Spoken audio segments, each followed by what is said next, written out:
huwag nating kalimutan na ang ganda ng nilalaro ng OKC, no? At siyempre yung current leader sa MVP race pala to si Shai, di ba? Si SGA Julius Alexander. Julius, maganda nilalaro no na siyempre.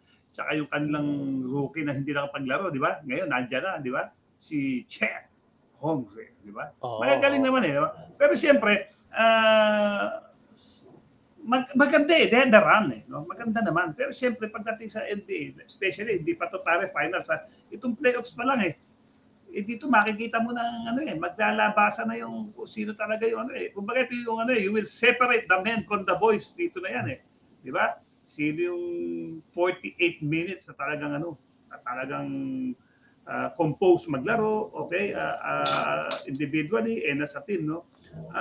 Ang nakita, punta muna tayo sa East, no?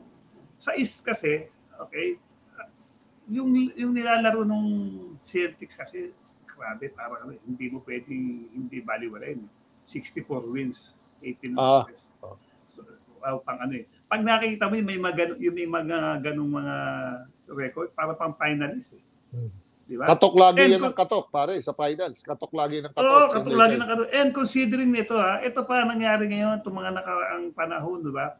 Yung alam mo diyan, pare, alam niyo ho ba mga sport talakes, napakahirap po maglaro sa NBA. It's a grueling 82 game elimination. Baka na nyo, sana kung nasa isang lugar lang kayo, pupunta lang kayo doon. May road din may home and away yan Lalo na yung road games, napakahirap niyan. Malalaki yung mga kalaban nyo, papalakasan. So, hindi nawawala yung mga freak accidents, mga injuries. Lately nga di ba, ano nangyari kay Butler? Nagkaroon ng MCL sprain. So, yun minsan yung malakas na talagang nagkakaroon ng, yung nakikita natin na pwede, nagkakaroon ng mga ganun. At nakita ko ngayon itong mga for the past weeks, itong ongoing yung NBA, papunta ng playoffs, medyo maraming dinaramdam na players. Milwaukee Bucks, si Antetokounmpo, di ba? Yung kanyang muscle strain on and off. So sinasabi nga dyan, baka masilat sila. Baka naman, Indiana yata. Baka masilat sila. Kasi hindi healthy. Di ba? Ngayon, sino pang mga dyan? Yes, Jimmy Butler, si Donovan Mitchell ng Cavaliers, mayroong iniinda. Okay? Si Branson ng New York Knicks, napakagaling. Pero siya do it all 82 games ito, baka sabi nito, he will lose his team Kung baka kakapusin ito. Dahil sobrang ang hirap Di ba? So kailangan ka sa team, talagang umabot ka dito, nakita mo, titignan mo ngayon yung lineup mo, healthy. Nandito tayo sa playoffs. Ako yung coach, di ba? Ganito. Guys, we're in the playoffs. Titingin ngayon ako dito sa players ko. Lalo bunot. Hindi, kumbaga, sino ba healthy? Umabot nga tayo rito, parang kumbaga sa gera, nalagpasan natin yung isang gera, pero may tama dito, may tama ng bala dito, si ganito. Hindi yung parang, pwede lahat, maganda, papasok tayo. Ang nakikita ko yung Celtics, solid pa rin hanggang pumapasok ng playoff. Di ba? Importante, pare. Oo naman. Kasi andyan na yan Kailangan healthy.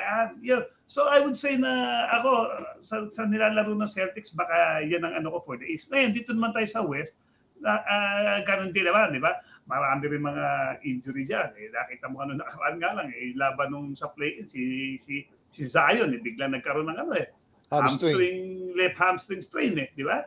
So may nangyayari, di ba? At dito ang makikita mo naman, ang nakikita ko dito, yung Denver Nuggets na pumapasok sa playoffs, healthy. At siyempre, yung kanilang formula, yung kanilang system, okay, yung pagiging solid nila at yung championship experience, yun yung magdadala sila. And siyempre, okay, while okay season pero kukunti lang naman ng dikit naman sa yung Denver dyan At actually, nung pinag-usapan niya itong kahapon lang when I was in Bacolod, sa PSL qualifying tournament, kausap ko yung mga coach. Coach, Denver, Lakers. Sino ka? Naku, sabi ko, baka LeBron fan ako Pero sa Denver ako kasi si LeBron magaling, nakukuha niya pa rin yung kanyang numbers, pero yung impact niya paano na eh, kasi nga, alam mo naman, we have to, wala kang magawa kundi ma-amaze na rin kay LeBron at his age eh, di ba? Nakaka-score pa ng ganyan, tapos may mga pante pa rin matitibay, nakakaya. Pero siyempre, iba na rin yung 5-man ano eh, yung solid eh. Ang problema ka ako kay LeBron, yung ano niya, yung Anthony Davis, naging dalawa na yung kanilang mga supporting characters, roles, yung mga role players nila, kung makakatulong ng bonggang-bongga. Okay? At any given consistency, yun ang medyo nagkukulang sa Lakers. Ngayon itong Denver, nakikita ko pare, si Murray, tapos meron pa isa yung yung mga breakout din ng Peyton ba, Watson ba, parang di ba? Maayos na paglaro aside from si Gordon nandun, Okay, so ang aking prediction niyan baka maging Denver Celtics